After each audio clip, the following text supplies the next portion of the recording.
Assess how fashion in the ancient world was influenced through the social, cultural, and physical context of the time. Fashion is timeless. Through the space of time, we have warped into a humanity bound by what is socially acceptable. What we wear is a mere reflection of this notion.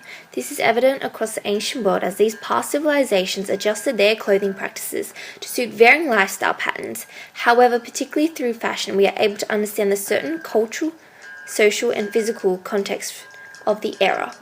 These factors have influenced the garments people wore and designed from past cultures.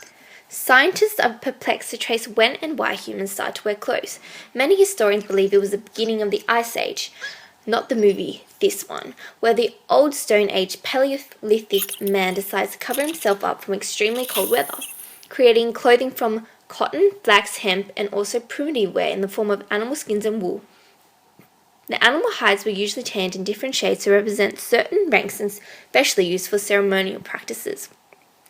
Little evidence has managed to survive through natural preservation and cave paintings, but the momentous discovery of Otzi, otherwise known as the Iceman, in September 1991 provides evidence to support what apparel was worn and the underlying reason, whereby the 5,300-year-old well-preserved mummy was dressed to efficiently utilize available techniques and raw materials. Nevertheless, the remnants of early human existence has been significantly damaged or deteriorated, imparting great uncertainty and accuracy to our knowledge of prehistoric fashion. What we know of fashion in the prehistoric age is purely based on second-guessing. Thus, the correlation of clothing to the resources supplied by the physical landscape of the time influenced man's approach towards fashion, that is, in a practical manner. Mesopotamia was an ancient civilization located between the Tigris and Euphrates River. The nation was conquered by several cultures and therefore has adopted certain styles from the Sumerians, Babylonians, and Assyrians. The primary material used to create their thread was flax and sheep's wool. Due to natural abundance of these resources, it became an affluent factor in affecting what the Sumerians based their creations upon. Tunics represented gender, rank, and profession of the individual. Subsequently, the social context of enforcing restrictions to commoners prevented them from sporting full-length or embellished tunics. Veils were established in Sumerian and Babylonian culture to portray the marital standing and wealth of women. The ethical significance in wearing a veil permeated the dress code of Mesopotamia females. Therefore, this accustomed law impacted fashion during this time frame. Respectively, the headdresses were culturally admired by Mesopotamia, donned on a queen, ladies of court, or common women, and so too conveyed prestige.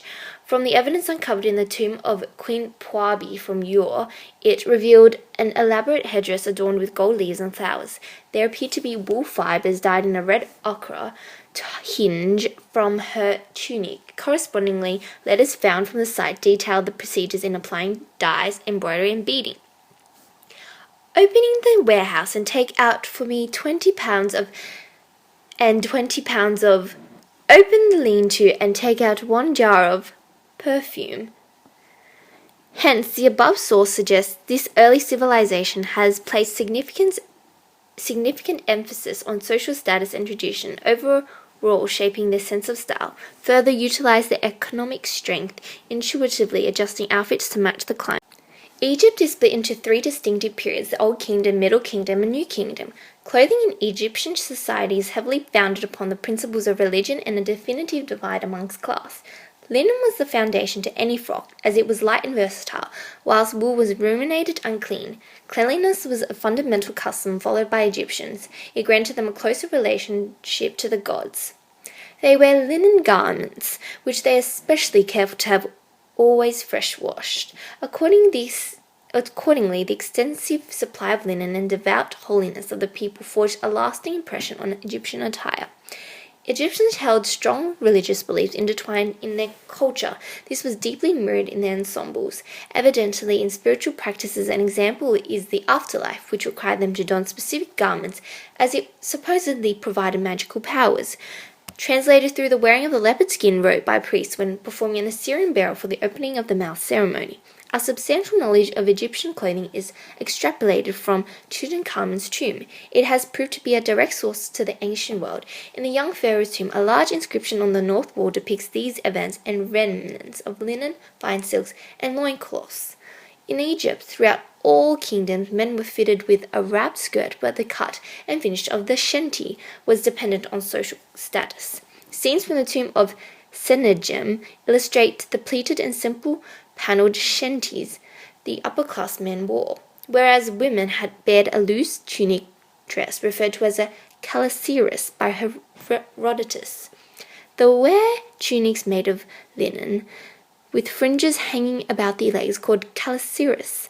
Over this they have a white woolen garment thrown on afterwards. Nothing of woolen, however, is taken into their temples or buried with them, as their religion forbids it. Through Herodotus, we can recognize the social context of aristocracy and cultural values facilitated fashion-forward pieces. In assessing the social, cultural, and physical context of the civilization, it is very apparent these features assisted in molding their style. The city of Rome emerged in 753 BC. Legend has it by twin brothers Romulus and Remus. Soon Rome became a dominant nation which stimulated prosperity amongst the people. However, the Senate was outraged and established sumptuary laws in 215 BC to protect Rome's social pecking order. In close study, this event acutely stresses how the social context restricted different classes of individuals to wearing specific colours and garments. The main fabric used to produce their clothes was wool because it upheld tradition appropriate for Rome's weather and taste. There is a good reason to suppose that of these sheep were first taken, both because they are useful and because they are tractable, for these are naturally most placid and most adapted to the life of man, for to his food they brought milk and cheese, and to his body wool and skins for clothes. This source reiterates the contextual reason underlying the integration of wool by the Romans. The toga was only donned by men, and essentially was a huge semicircle white sheet of wool crafted onto the human body. It was a public display of an individual person's position in society. Therefore, each style signified a male status. With regard to dress, there is no special garb peculiar to the orator, but his dress comes more under the public eye than that of any other man. It should, therefore, be distinguished and manly, as indeed it ought to be with all men of position, for excessive care with regard to the cut of the toga, the style of the shoes, or the arrangement of the hair is just as reprehensible as excessive carelessness. Hence, fourth, Quintilian's illustration accentuates how the permanent fixation with nobility by the Roman community became intertwined into their costumes. Ultimately, clothing with each ancient culture was defined through the social values, customs, superstitions, religion, economics, physical environment, and cross-pollination. These imperative elements have transformed the face of fashion then and now.